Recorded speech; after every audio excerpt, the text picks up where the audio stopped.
जय श्री कृष्ण, राधे कृष्ण। ओम नमो भगवते वासुदेव। यह पाप है, ऐसी जानकारी होने पर भी मनुष्य पाप में प्रवृत्त हो जाता है। अतः इस जानकारी का प्रभाव आचरण में न आने का क्या कारण है, इसका विवेचन भगवान आगे के 2 श्लोक में करते हैं। जैसे धुएं से अग्नि ढकी रहती है, ऐसे ही कामना से मनुष्य का विवेक ढका रहता है, अर्थात स्पष्ट प्रतीत नहीं होता। विवेक बुद्धि में प्रकट होता है। बुद्धि 3 प्रकार की होती है, सात्विक, राजसी और तामसी। सात्विकी बुद्धि में कर्तव्य अकर्तव्य का ठीक ठीक ज्ञान होता है। राजसी बुद्धि में कर्तव्य अकर्तव्य का ठीक ठीक ज्ञान नहीं होता और तामसी बुद्धि में सब वस्तुओं का विपरीत ज्ञान होता है। कामना उत्पन्न होने पर सात्विकी बुद्धि भी धुएं से अग्नि के समान ढकी जाती है। फिर राजसी और तामसी बुद्धि का तो कहना ही क्या। सांसारिक इच्छा उत्पन्न होते ही पारमार्थिक मार्ग में धुआं हो जाता है। अगर इस अवस्था में सावधानी नहीं हुई तो कामना और अधिक बढ़ जाती है। कामना बढ़ने पर तो पारमार्थिक मार्ग में अंधेरा ही हो जाता है। उत्पत्ति विनाशशील जड़ वस्तुओं में प्रियता, महत्ता, सुख रूपता, सुंदरता, विशेषता आदि दिखने के कारण ही उनकी कामना पैदा होती है। यह कामना ही मूल में विवेक को ढकने वाली है। अन्य शरीरों की अपेक्षा मनुष्य शरीर में विवेक विशेष रूप से प्रकट है, किंतु जड़ पदार्थों की कामना के कारण वह विवेक काम नहीं आता। कामना उत्पन्न होते ही विवेक धुंधला हो जाता है। जैसे धुएं से ढके रहने पर भी अग्नि काम कर सकती है, ऐसे ही यदि साधक कामना के पैदा होते ही सावधान हो जाए तो उसका विवेक काम कर सकता है। प्रथमावस्था में ही कामना को नष्ट करने का सरल उपाय यह है कि कामना उत्पन्न होते ही साधक विचार करे कि हम जिस वस्तु की कामना करते हैं वह वस्तु हमारे साथ सदा रहने वाली नहीं है। वह वस्तु पहले भी हमारे साथ नहीं थी और बाद में भी हमारे साथ नहीं रहेगी, तथा बीच में भी उस वस्तु का हमारे से निरंतर वियोग हो रहा है। ऐसा विचार करने से कामना नहीं रहती। जैसे मेले से ढक जाने पर दर्पण में प्रतिबिंब दिखना बंद हो जाता है, ऐसे ही कामना का वेग बढ़ने पर मैं साधक हूं, मेरा यह कर्तव्य और यह अकर्तव्य है, इसका ज्ञान नहीं रहता। अंतःकरण में नाशवान वस्तु का महत्व ज्यादा हो जाने से मनुष्य उन्हीं वस्तुओं के भोग और संग्रह की कामना करने लग जाता है। यह कामना जो बढ़ती है त्यों ही मनुष्य का पतन होता जाता है। वास्तव में महत्व वस्तु का नहीं, प्रत्येक उसके उपयोग का होता है। रुपये, विद्या, बल आदि स्वयं कोई महत्व की वस्तु नहीं है, उनका सदुपयोग ही महत्व का है। यह बात समझ में आ जाने पर फिर उनकी कामना नहीं रहती, क्योंकि जितनी वस्तुएं हमारे पास में है उन्हीं के सदुपयोग की हमारे पर जिम्मेवारी है। उन वस्तुओं को भी सदुपयोग में लगाना है। फिर अधिक की कामना से क्या होगा? कारण कि कामना मात्र से वस्तुएं प्राप्त नहीं होती। सांसारिक वस्तुओं का महत्व जो कम होगा त्यों ही परमात्मा का महत्व साधक के अंतःकरण में बढ़ेगा। सांसारिक वस्तुओं का महत्व सर्वथा नष्ट होने पर परमात्मा का अनुभव हो जाएगा और कामना सर्वथा नष्ट हो जाएगी। दर्पण पर मेल आने से उसमें अपना मुख तो नहीं दिखता, पर यह दर्पण है ऐसा ज्ञान तो रहता ही है। परंतु जैसे ढेर से ढके गर्भ का यह पता नहीं लगता कि ढेर से ढके गर्भ का यह पता नहीं लगता कि लड़का है या लड़की, ऐसे ही कामना की तृतीय अवस्था में कर्तव्य अकर्तव्य का पता नहीं लगता, अर्थात विवेक पूरी तरह ढक जाता है। विवेक ढक जाने से कामना का वेग बढ़ जाता है। कामना में बाधा लगने से क्रोध उत्पन्न होता है, फिर उससे सम्मोह उत्पन्न होता है। सम्मोह से बुद्धि नष्ट हो जाती है। बुद्धि नष्ट हो जाने पर मनुष्य करने योग्य कार्य नहीं करता और झूठ, कपट, बेईमानी, अन्याय, पाप, अत्याचार आदि न करने योग्य कार्य करने लग जाता है। ऐसे लोगों को भगवान मनुष्य भी नहीं कहना चाहते। इसलिए 16वें अध्याय में जहां ऐसे लोगों का वर्णन हुआ है, वहां भगवान ने मनुष्यवाचक कोई शब्द नहीं दिया है। स्वर्गलोक की कामना वाले लोगों को भी भगवान ने कामात्मान कहा है, क्योंकि ऐसे लोग कामना के ही स्वरूप होते हैं। कामना में ही तदाकार होने से उनका निश्चय होता है कि सांसारिक सुख से बढ़कर वो कुछ है ही नहीं। यद्यपि कामना की इस तृतीय अवस्था में मनुष्य की दृष्टि अपने वास्तविक उपदेश परमात्मा प्राप्ति की तरफ नहीं जाती, तथापि किन्हीं पूर्व संस्कारों से, वर्तमान के किसी अच्छे संग से अथवा अन्य किसी कारण से उसे अपने उपदेश की जागृति हो जाए तो उसका कल्याण भी हो सकता है। इस श्लोक में भगवान ने एक कान के द्वारा विवेक को ढकने के विषय में 3 दृष्टांत दिए। अतः उपयुक्त पदों का तात्पर्य यह है कि एक काम के द्वारा विवेक ढका जाने से ही काम की तीनों अवस्थाएं प्रबुद्ध होती है। कामना उत्पन्न होने पर उसकी ये 3 अवस्थाएं सबके हृदय में आती है, परंतु जो मनुष्य कामना को ही सुख का कारण मानकर उसका आश्रय लेते हैं और कामना को त्याज्य नहीं मानते, वे कामना को पहचान नहीं पाते। परंतु परमार्थ में रुचि रखने वाला तथा साधन करने वाला पुरुष इस कामना को पहचान लेते हैं।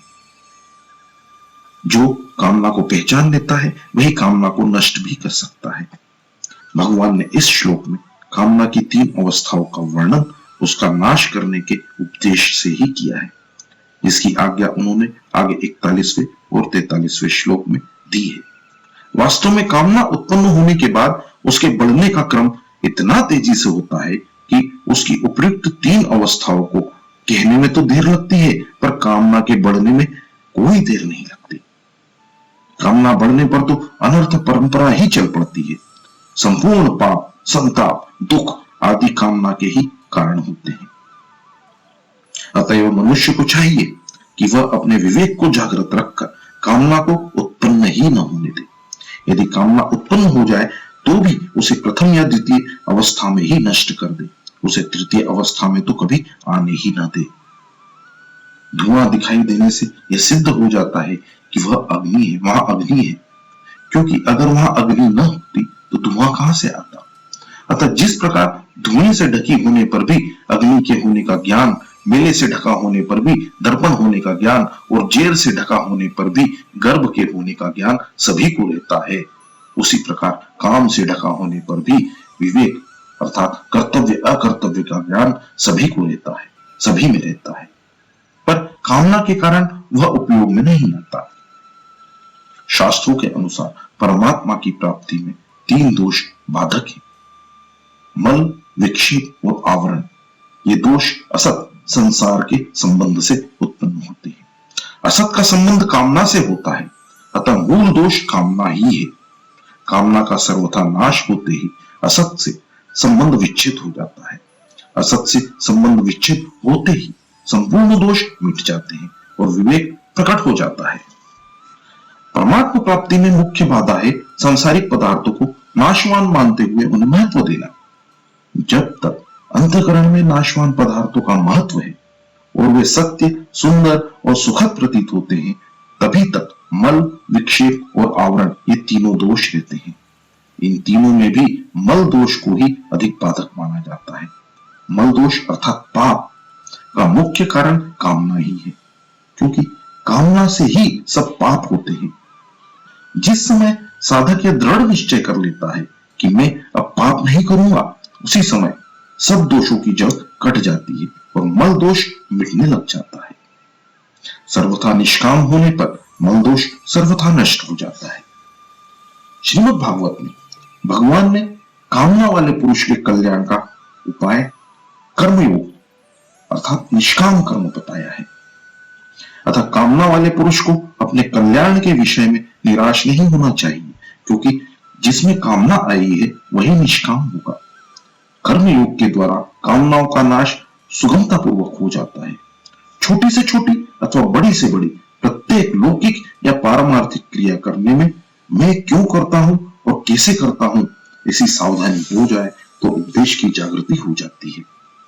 निरंतर उपदेश पर दृष्टि रहने से अशुभ कर्म तो होते नहीं और शुभ कर्मों को भी आसक्ति तथा फल इच्छा का त्याग करने पर निष्कामता का अनुभव हो जाता है और मनुष्य का कल्याण हो जाता है।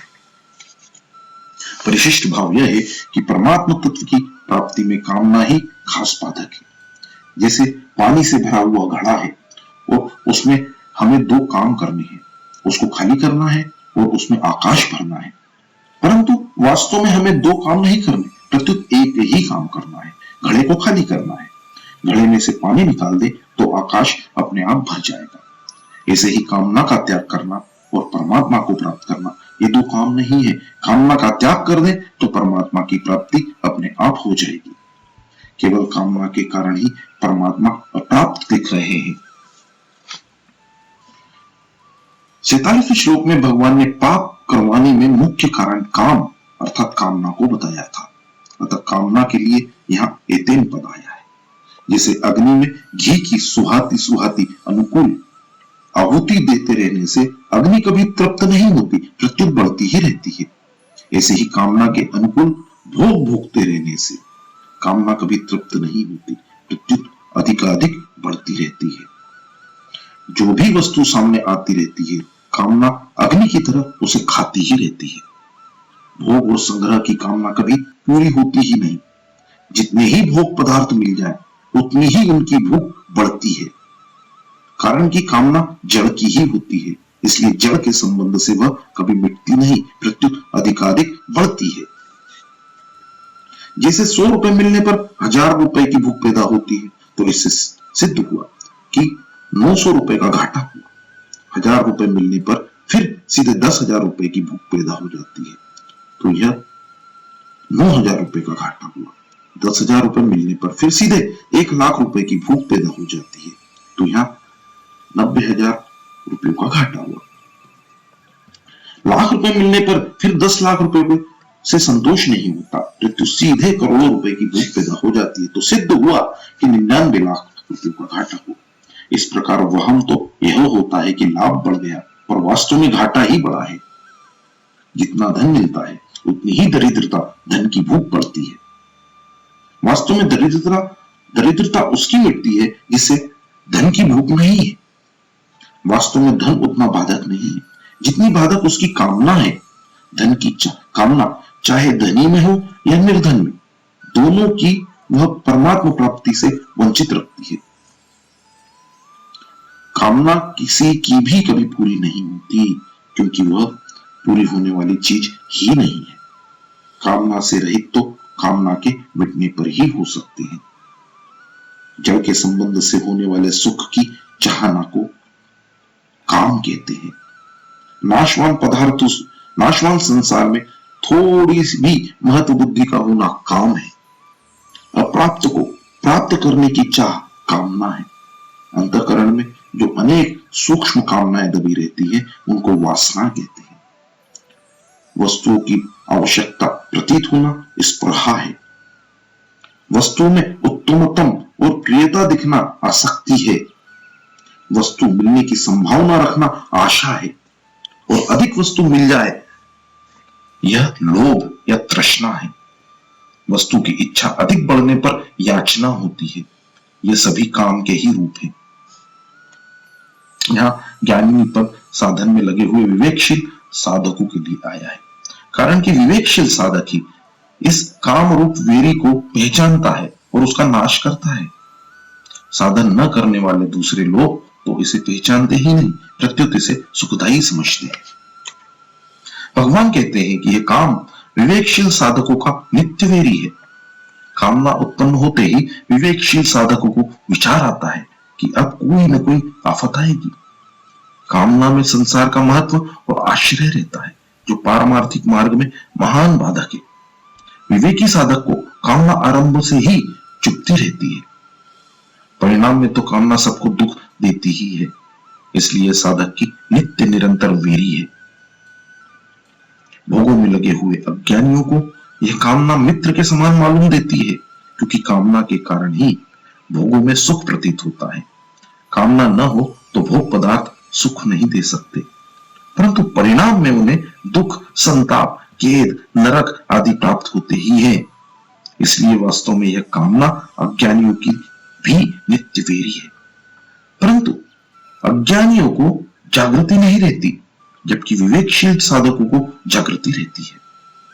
विवेक प्राणी मात्र में है, पशु पक्षी आदि मनुष्योत्तर योनियों में यह विवेक विकसित नहीं होता और केवल जीवन निर्वाह तक ही सीमित रहता है।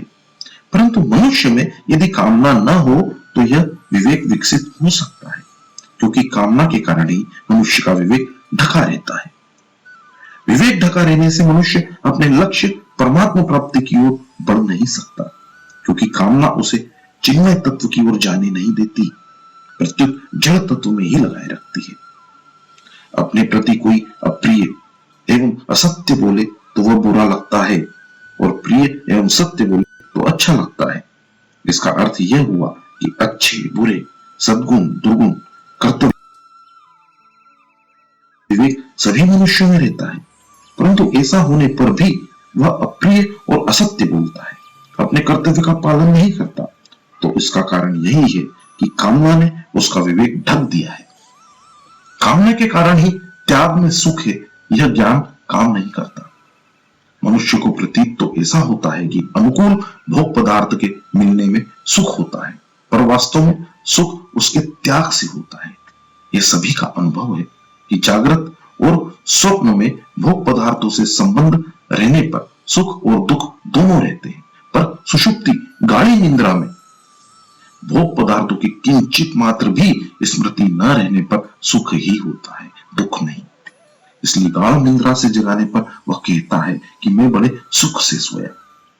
इसके सिवाय जागृत और स्वप्न में थकावट आती है, जबकि सुषुप्ति से थकावट दूर होती है और ताजगी आती है। इससे सिद्ध होता है कि भोग पदार्थों के त्याग में ही सुख है। धन की कामना होते ही धन मन के द्वारा पकड़ा जाता है। जब बाहर से धन प्राप्त हो जाता है तब मन से पकड़े हुए धन का त्याग हो जाता है और सुख की प्रतीति होती है। अतः वास्तव में सुख की प्रतीति बाहर से धन मिलने पर नहीं हुई, प्रत्युत मन से पकड़े हुए धन के त्याग से ही हुई। यदि धन के मिलने से ही सुख होता तो उस धन के रहते हुए कभी दुख नहीं आता, परंतु उस धन के रहते हुए भी दुख आ जाता है। जब मनुष्य किसी वस्तु की कामना करता है तब वह पराधीन हो जाता है।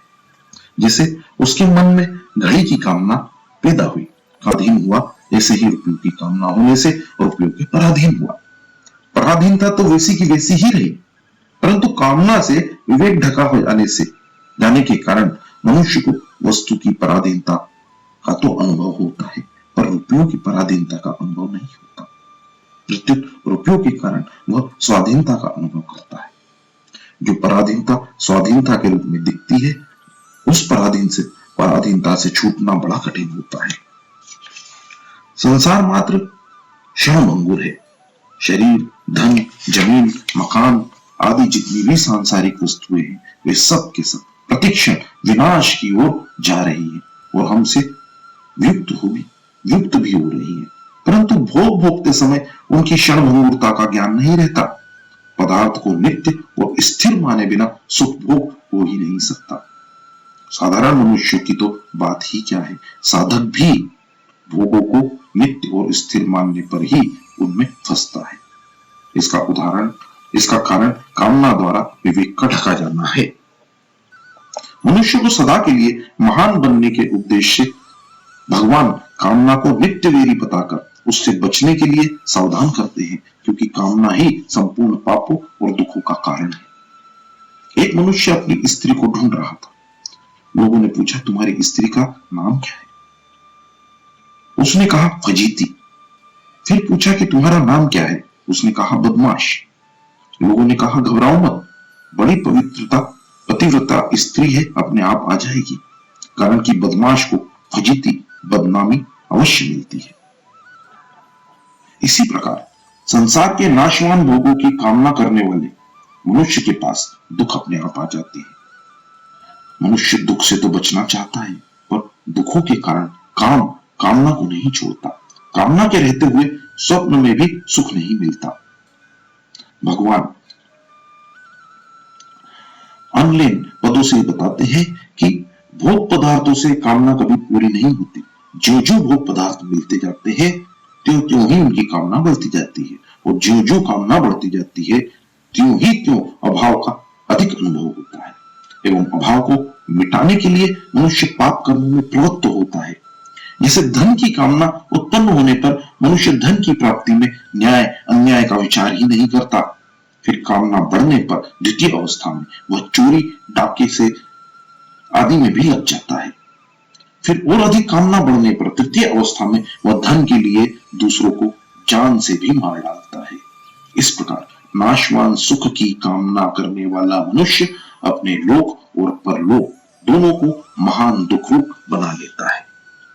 परिशिष्ट भाव यह है कि साधन की मुख्य बाधा है संयोगजन्य सुख की कामना। यह बाधा साधन में बहुत दूर तक रहती है। साधक जहां सुख लेता है वहीं अटक जाता है, यहां तक कि वह समाधि का भी सुख लेता है तो वहां भी अटक जाता है। भोगों का सुख संयोगजन्य और समाधि का सुख वियोगजन्य है। संयोगजन्य सुख लेने से पतन हो जाता है और वियोगजन्य सुख लेने से साधक अटक जाता है। सात्विक सुख की कामना आसक्ति भी बंधनकारक हो जाती है। इसलिए यहां भगवान ने संयोगजन्य सुख की कामना को विवेकी साधकों का नित्य वेरी कहा है। भक्ते वासुदेवाय।